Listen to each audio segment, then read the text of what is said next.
Welcome to Real Talk episode 16. I am Brian Rose and we are here at London Real Studios live to answer your questions.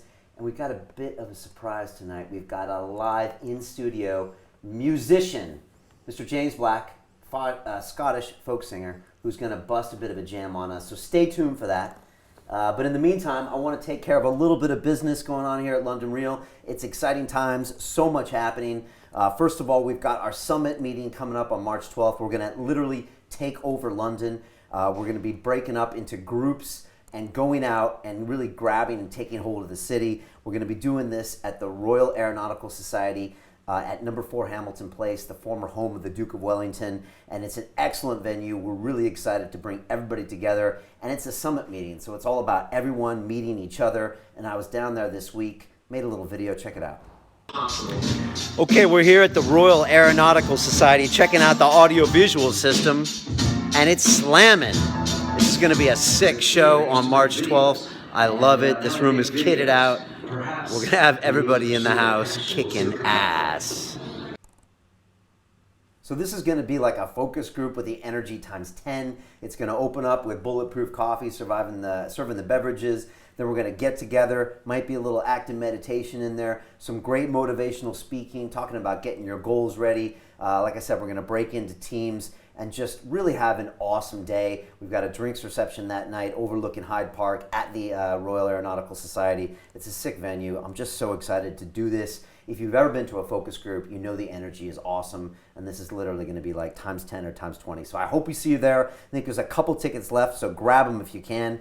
I also want to tell you that the Public Speaking Accelerator course you've been hearing me talk about, so you can basically get on stage and deliver a TED Talk, is closed. I'm just so happy to welcome 12 people into our private mentoring process for the next 10 weeks. We're going to sculpt them to being public speaking masters.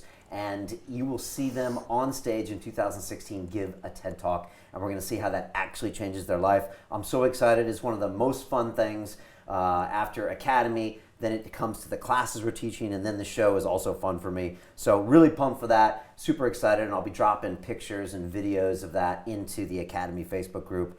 It's been crazy here this week. We had Matt Willis of Busted and McBusted here last week, and he really got honest and deep and talked about a lot of his issues with rehab 3 times over 3 years, how he got through that, what it was like to be famous when he was 19, and now how he's getting back with Busted. They just cut a new album in LA, and he's super excited, so it was really nice talking to him. And of course, yesterday, I had Ms. Cara Santana in the house. She is the Hollywood actress. She's also the CEO of the Glam app, and she brought her celebrity boyfriend along, Jesse Metcalf, which I was told by Mariana is the gardener in Desperate Housewives. And if you watch that series, I guess everybody knows who Jesse is. And I think he gets up to no good. And he was super cool. He hung out. We had some bulletproof coffee. And we got some behind the scenes footage that Danny put together on our vlog. So that's awesome. Friday, we've got a doubleheader here at London Real. I haven't done that since I had Scroobius Pip in the house and some tech billionaire at the same time. So my head's going to explode. We've got Jocko Willink in the building, who is a former Navy SEAL, like one of the top Navy SEALs that did 3 tours, I believe, in Iraq. He's really intense. You would have seen him on the Tim Ferriss Show, on the Joe Rogan Experience. And he has a book called Extreme Ownership. And it's all about you owning the events in your life in an extreme way. And that is the way that you really make progress in your life. And you would have seen him tweeting out pictures of his watch at 4:30 in the morning, followed by pools of sweat and kettlebells after he trains. And he's my age, but you wouldn't even know it. So I'm very excited to meet Jocko, and it should be very interesting. And then after that, at 5 o'clock, we've got Anita Morjani in the house, cancer survivor, and one who has a great message, which is really about loving yourself. And she thinks that the feelings we have about ourselves really, they translate into the physical things that happen to us. So I'm really excited to have her back. And you can leave me questions for both of them on our YouTube video. So very pumped for that. And finally, before we get to Mr. Black here, we had Dan Pena in the studio. Yes, that's the $50 billion man. And we can still feel the Pena, creeping over this place. There's still that feeling of evil here. And we put together a little behind the scenes of what happened with me and Dan. Check it out.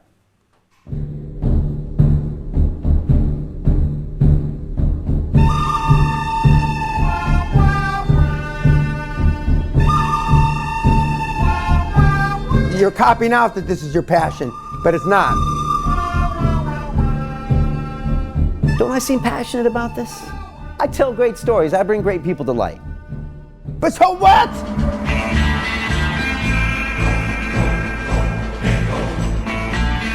You're a cunt, Brian, not me. Explain. You're weak. And you want these people to like you. If these little cunts think that you're something now, I see you 1,000 times more. Because you love me, because you care. Yeah, absolutely. I know what you can be. They think you're a big fucking deal. I know you're not. And down deep inside, Brian, you know that I'm closer to being right than they are.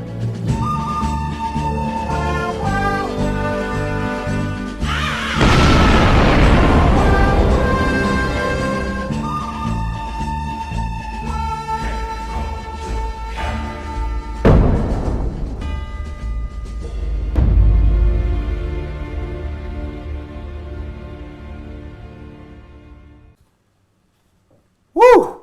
Man, I was in the building and I'm excited to see who's going to win. Woo! Okay, it's going to be super intense. If you can't wait, of course, you can go onto the Academy right now and watch the entire episode, but you got to be a member. But if you can wait, the whole thing is going to be out in about 4 weeks, so it's coming very shortly. But yeah, this is the greatest episode ever I shot with Dan Pena, and I should know because I shot an epic one in these studios. I shot a 2.5-hour epic one at the castle before and after his experience, but this really blows the charts. And we both look amazing, and we went really heavy. Obviously, we were both yelling at each other. I think we hit each other a couple times, so it's all good. So there you go. That's happening. Last bit of business before we get down to some fun. The Business Accelerator course that everyone's been asking about is almost complete, and our next one is starting April 29th. We've had amazing stories. Chris Albert, former Marine, is building his own business in California. He's seen his sales go through the roof, his networking jacked up, so I'm so pumped for him. Jacob Lidstrom is a yoga instructor in Sweden, and his business is literally blown up in the last 8 weeks. I'm so proud of him. And Mike LaRock, the Academy member who's here in London, has just been totally refocused with him and his wife Laura really building their personal brand, and they're really going to launch a lot of digital products around their own personalities. And those are only 3 of the 10 success stories, but it's been, again, one of the greatest things we've done here, and I'm so pumped. So get your applications in now. We'll have links coming for that later. But that's it. I want to hear some music. Mr. James Black is in the building. James, first of all, you're the man. Thank you. You know, you were an early adopter Academy member. You came on really early, didn't you? Yeah, I'm Founding 500, yeah. Founding 500 member. Yeah. And I remember we were out at the Shortage Grind having drinks, and we said to someone, you know, we're looking for someone to help us with our writing, and you were like, Brian, I'm interested. And since then, you joined the team. You know, you write amazing copy, amazing emails. On Tuesdays, you give your thoughts of the world. You have your own podcast. You have your own YouTube channel. And you're also an amazing musician. And it didn't take much arm twisting to get you on the show tonight, did it? Yeah, well, I like being center of attention, obviously. Can you tell me a little bit about your history with music? So I've started out as a poet, that's what I am. But I grew up when I was very young listening to Scottish folk music. And I love the sort of folk music that you get from America, you know, like through Dylan in the 60s and Gillian Welsh more recently and all that kind of stuff. And I thought the folk music of Scotland is just as good as this. And that's kind of part of my mission, is to kind of show that there's like sex appeal to the Scottish folk music, because it's a bit, people think it's a bit cheesy, so I'm on a kind of mission to try and give it a bit of edge, give it a bit of the Johnny Cash, you know. And from what I know about you, when you're on a mission, people better look out. Yeah. Right, including some of the police in the parks of London. You were there when we filmed the Ido Portal Moving Conversation, and you had a few things to say to multiple groups of police officers throughout the city. Well, I busk a lot in London, so I have like issues with public space and like, you know, like preserving public space, and you should be free to, as long as you're not hurting anybody, you know? Yeah, I think a lot of times the police, they use kind of an intimidation factor to tell you what you can, you actually are allowed to do in public space, but sometimes they just try to control you. I think so, yeah. And so you were probably... Yeah, that annoys me, and I think also sometimes they're just like, they seem to be working for like the corporations rather than the public good. That's my feeling. Right. So that's kind of they're not actually looking out for us. They're looking out for other interests. Yeah, right? exactly, yeah. Okay, good. What do you have planned for us tonight? Well, I thought I would do a kind of like, I do a lot of like medieval Scottish ballads, so I thought I might not do those. And keep it cheery and happy. And this is actually, I was telling you before, this is actually a song about a guy in a castle in Scotland with lots of land and lots of money boasting about how great he is. So I thought... He's not American, is he? No, he's not American, but I thought it might be appropriate, you know. And it's a fun song. I think it's a fun song. Usually it gets played in this kind of slow, lilting way as a kind of traditional, mournful ballad. But if you listen to the words, it's just a guy boasting about how he's going to pay for everybody's drink. That's basically what it is. Okay, so what's it called? It's called My Name is Jock Stewart. Or it's also known as I'm a Man You Don't Meet Every Day. So Catchy. I yeah, like that. exactly. All right, you going to lay it on us? Should do it. Yep. Okay.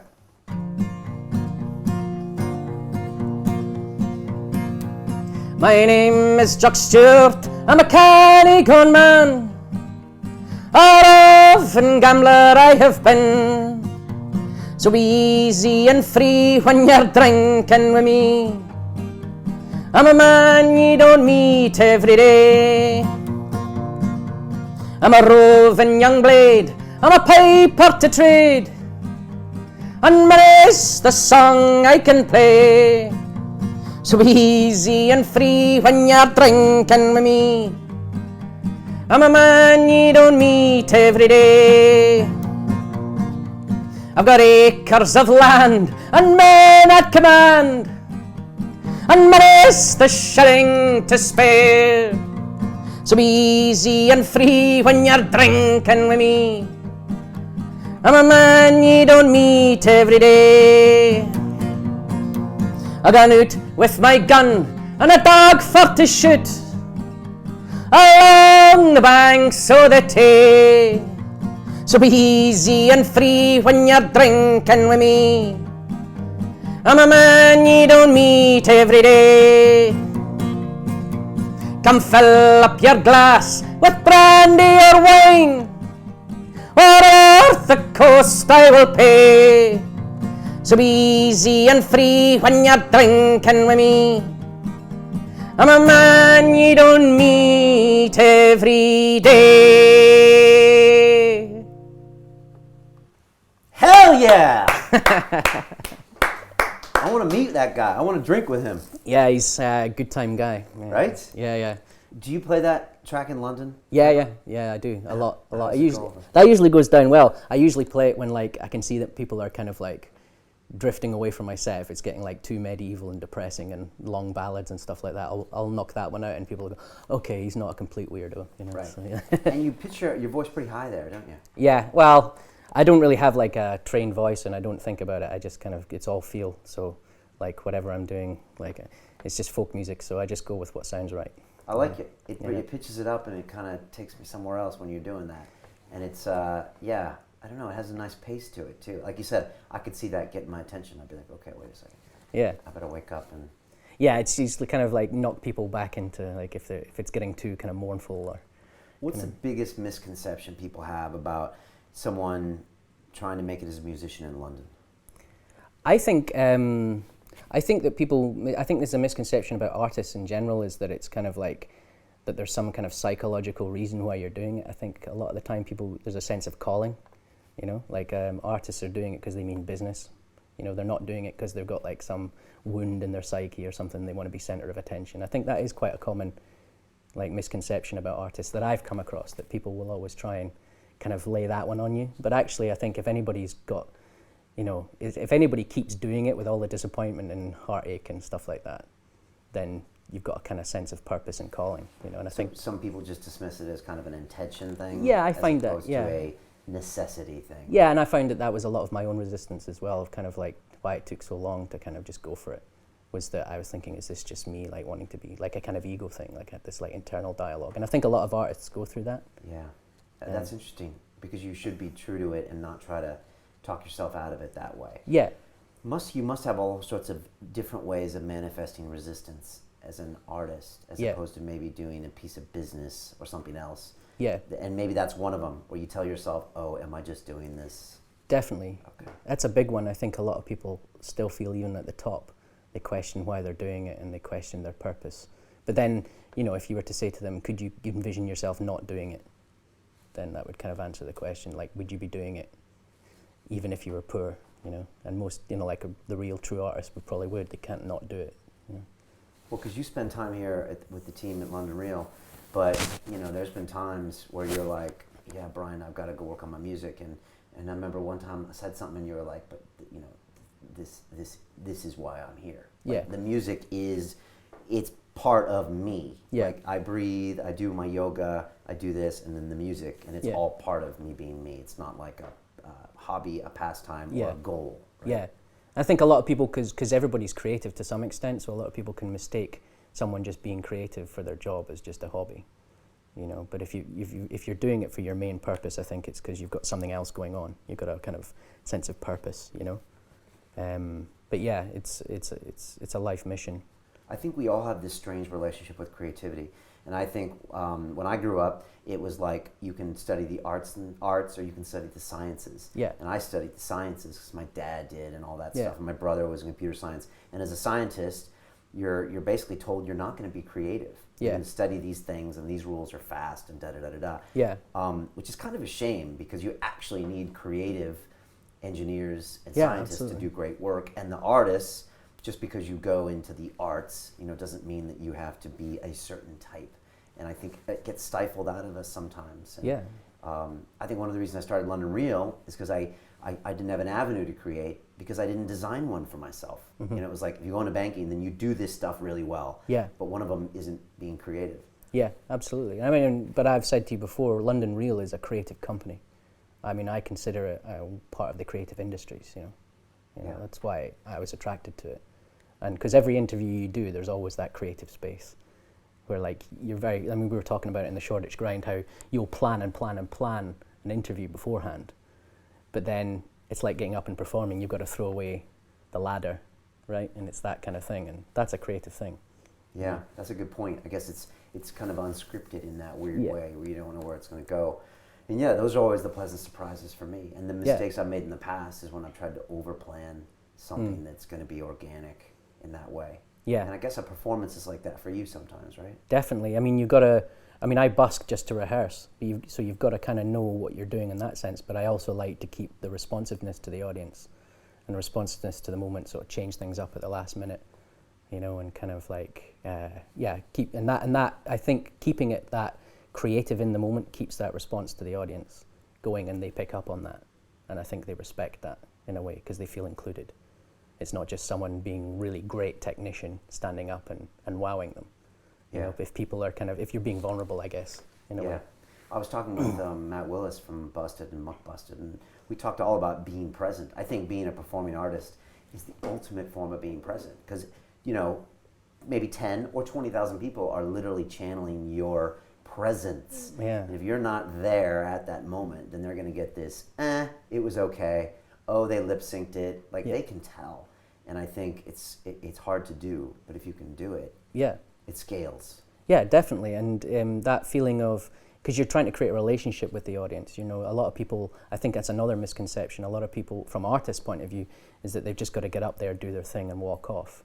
But actually, you've got to create a relationship with the artist. That's what folk music is a lot about. It's not really about, I'm not a technical musician, but I know how to connect with audiences, I think. And I keep practicing and trying to make that my art. That's what I'm trying to do. That's the art of a performer. It's not about being technically great. It's almost more stand-up comedian, where very similar, unless there's a conversation, there's no show. Yeah, exactly. It's very similar. Right. And stand-ups can go to an audience sometimes and they don't warm it up and they just get nothing. Yeah, absolutely. There's a dryness. But if they have a conversation, then they can, right? Yeah. It was interesting. Matt was telling me that he was originally uncomfortable to make conversation between songs, because he was like, oh, no, they want the hits, they want this, they don't want to hear from me. So it's wild. Even an artist can have multiple personas on the stage. Oh, definitely, yeah. And so he felt sometimes he was acting like Matt Willis, the rock star. Yeah. And in some of the times when he was drinking and partying out of control, he's like, well, Brian, they expected me to have a Jack Daniels at 9 a.m. because that's what rock stars do. So it was very easy for me to be the guy they wanted me to be. Yeah. And on stage too, and I think that can be a little dangerous sometimes. Definitely, but I think that the really great ones, like the Johnny Cash guys, are able to. Who was on drugs most of his life. Yeah, but once he recovered, that was the interesting thing about that film. Like, once he recovered, he retained a certain persona that worked as a performance art, and everybody knew it was a performance art. Nobody believed that he'd shot a man in Reno just to watch them die. Right. But in the same way, no one, you know, we don't believe like half of what the rappers say, but it's like he managed that really well, and that's why he was able to last so long. And some of them don't last because they can't manage that persona. And I mean, I'm not talking from authority. I think about that quite a lot, like how would you deal with that in that situation? It's tricky, and I think a lot of people don't manage it, but I think it's something to do with that, managing the persona. Well, I think it's like David Bowie. You know, we did that tribute to him when he died recently, and we had, you know, Commander Chris Hadfield here talking about Bowie. But Bowie was the master of reinventing himself, Absolutely. which I think is the master of being present as an artist in all stages of your life. And I think all the wash-up artists we see that have problems and that, you know, commit suicide or whatever, maybe they're still living the persona the public wanted from them 3 years earlier or 5 years earlier. Maybe they keep playing those hits they don't want to play anymore. And Definitely. Then, maybe they can't exist anymore. Yeah, and I think it's something to do with, like, Bowie seemed to just have this presence about him that came from his loving himself, knowing himself and loving himself. And all along, I remember seeing an interview, all along he said he didn't want to be him on stage, he wanted it to be characters. So it was all along he was completely at peace with the theatrical element of it. And if you're not at peace with that, you can start to think, am I just faking it? Am I a joke? Am I just a mask here? Who am I underneath? Right. But if you make peace with the theatrical element of it, then actually that becomes more authentic. It's kind of paradoxical. It's weird. It's almost like you said, like a gangster rapper. Like they get up and they need to make you believe that they were shooting people and killing people, but there's no way they can, or they wouldn't be on stage. Exactly. But you need them to inhabit that element, or there's no. I guess there's no story. Right? Yeah, There's exactly. no narrative, exactly, or nothing to hold on to, nothing for the audience to connect with. And I mean, some people think it's fake, but I actually think it's hyper authenticity. Like that's the word I think of it. It's like you're raising up a frequency of authenticity that people don't always see, but it's definitely real, or else you couldn't pull it off.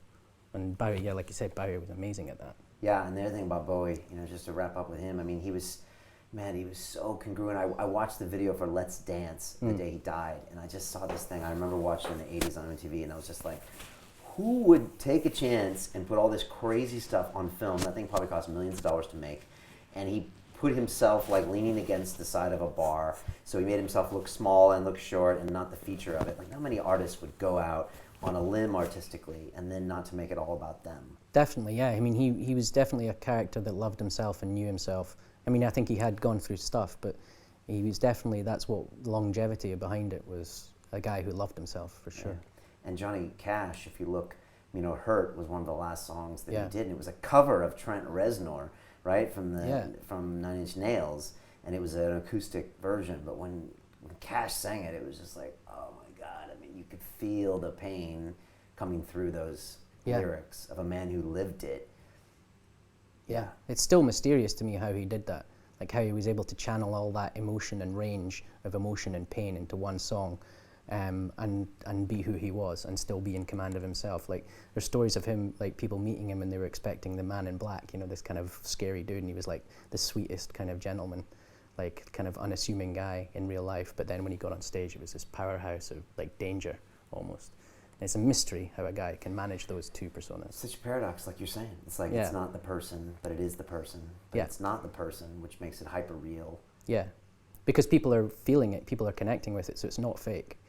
Yeah. If it was fake, people wouldn't resonate with it. Yeah, you can't fool all the people all the time. Exactly. You can't fool 20,000 people in a stadium 7 nights in a row. Like you can't. Probably not even one night. Exactly. And we've seen acts come back, and when they try to rehash stuff, like I think 50 Cent went back recently and played the O2, and everyone was like, eh. Yeah. It just wasn't. He wasn't congruent in the moment. Now I saw him in 2002 at Wembley, right when he dropped, you know, Get Rich or Die Trying, and he was there, and it was hype, and it was on, and he was feeling it. But now, 10 years later, he tries to play the same songs again. As humans, we pick it up and we're like, it's not there anymore, right? Definitely, yeah. And I think a lot of rappers suffer from that, so they've got to keep. I mean, Eminem's done quite well in, like, keeping evolving and changing his sound and like being completely open about where he is in his music and stuff like that. But it's difficult for rappers. It is difficult. And I think Eminem kind of progressed a little bit, and it's difficult as you get older. Definitely. To try to hang on to that. Yeah, piece. Absolutely. And so the people you look up to, Cash? Johnny Cash, Bob Dylan, at the moment, Gillian Welsh, a lot of like old Scottish folk singers that I grew up with when I was young. But yeah, I like people who kind of have that, some mercurial sound in them, like it's not just someone expressing themselves as like this arresting tone in the air when they play. That's what I'm trying to emulate. That kind of, just stills the audience and kind of makes you pay attention. Dylan is the best at that, in my view. Yeah, it's very powerful stuff. I just keep thinking about that song "Hurt." I mean, there was no acoustics, anything on that. It was pretty much his voice. Yeah, and that was Rick Rubin, right? Yes. Yeah, it was Rubin that produced that. Yeah. Rubin's a master, right? Yeah. I got all these questions from all these London Reelers, and I'm not going to answer them tonight. But I was just wondering. I mean, you grew up when this academy grew up, and like you've seen the evolution of this thing for the last 9 months, 10 months, and I was just wondering, what have you seen? I mean, like when we started the academy, there was just a couple people in the studio, and now on any given day, there's all these people coming in, and there's guests, and there's agents, and now there's like Danny's here, and Dre rolls in, and like all these people. Like what does it feel like to watch it the last 9 months, and what do you see? Well, I think the biggest thing I've noticed is like the fact we're doing a lot more live stuff here. So there's this much more of a sense of it being like this kind of, we're beaming out from the center of the world, kind of old school broadcasting kind of feel to it. So I get a lot of that.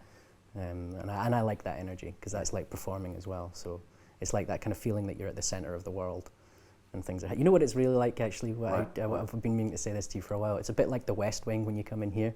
It's like, I haven't really watched that. You never watched the West Wing? It's like people come in here for focus group, and it's like the Oval Office. Everybody's getting to come into the Oval Office, and they're like, so this is where it happens. That's what it feels like. And like Julian's your chief of staff, and you're like Bartlett. And it's like the center of the world, it's happening right here. That's what it feels like. It's kind of audacious that we like broadcast live, and like, because we do set this up as like the center of the world, and I feel like, like we are like a very important broadcaster, media source, and voice of London, and like, and so, but it is a bit audacious as well, right? Yeah, and what you talk about London, I think, is important. I don't think it can be emphasized enough just how much a part of what happens here London is. Like as a city, and I think a lot of what I love about London Real is it's bringing back something that maybe people have forgotten that was pre-war about London, that there was the centre of the world, that this was an interesting place to be, that this was the centre of an empire, and that there was a kind of like, you bring that kind of American entrepreneurial kind of frontier mentality. I think London had that. Yeah. If you think about like the Elizabethan London and stuff like that, it's always had that. That's what it was built on as well. Yeah. Was that frontier kind of attitude. It's funny you say that, because like when London as a media empire, it always seems to be kind of comfortable playing second fiddle to New York and LA. Yeah. And it's like, but look how good the BBC is. It's really good. It's like, as opposed to, if you are that good, you don't have to tell people. Yeah. And I feel the same way. I feel like the city doesn't have a voice like ours, where it's just like, this is what's going on here, and this is why it's important for you to listen to this anywhere in the world. Definitely, and you can see it when people come over. I've seen like American people come over from New York, and they're like, oh, hang on a minute, this is pretty good. Like, it's almost like they're surprised. You're like, because there is that feeling in New York or in LA that it's the center of the world, and I get that. But like, we've got that too here, Yeah, we had those 2 Hollywood actors in yesterday, and I know they left thinking like, how come we don't have anything like this in America? It's like, they could tell we're passionate, they could tell we take this very seriously, we got it all set up, and they're probably like, that doesn't happen in LA. Yeah. Where you'd think everybody and their mother would be making their own show, but it's like, I think we do it with a certain style and a certain Britishness. Definitely. And a certain Londonness, even though both of us aren't from London originally. But that's a really good observation. But it was I like these curtains. They're my favorite part of the set, even though I've been brought up to be pretty patriotic nationalist Scot. These flags remind me of like, it's almost like, was it the HMS Victory or something like that? Nelson, it's like they've come straight off that slightly dirtied, large, thick British flags. It's kind of like got that essence of like, we've been through something here and we're still here. And that's a kind of big part of the essence. And you definitely feel that in London Real. It's a kind of people enduring, people endure in London. That's what they do. Yeah, they feel like sails from a Victorian, ship or something. Yeah, like absolutely. And they've been through it and they're still here. And well, good. That's why you're part of the team, because you see these things and you articulate these visions and ideas, for us. So I'm glad you're here. Are you gonna close us out on a little Johnny Cash? Yeah, okay then. You gonna do this? This might go horribly wrong, but then that's, I might try to chime in a little bit here. If I forget the lyrics, you'll have to. Well, I hear that train a-comin', rolling round the bend.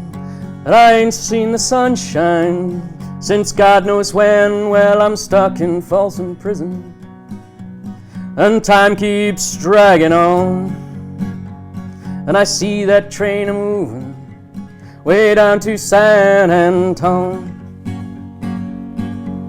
When I was just a baby, my mama told me, son, always be a good boy, don't ever play with guns. Well, I shot a man in Reno just to watch him die.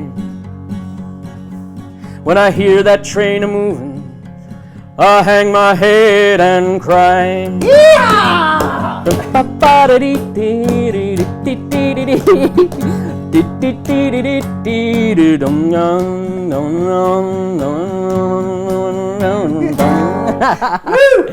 All right, that's Real Talk, baby. James Black, Scottish folk singer extraordinaire. And we will see you next week on Wednesday.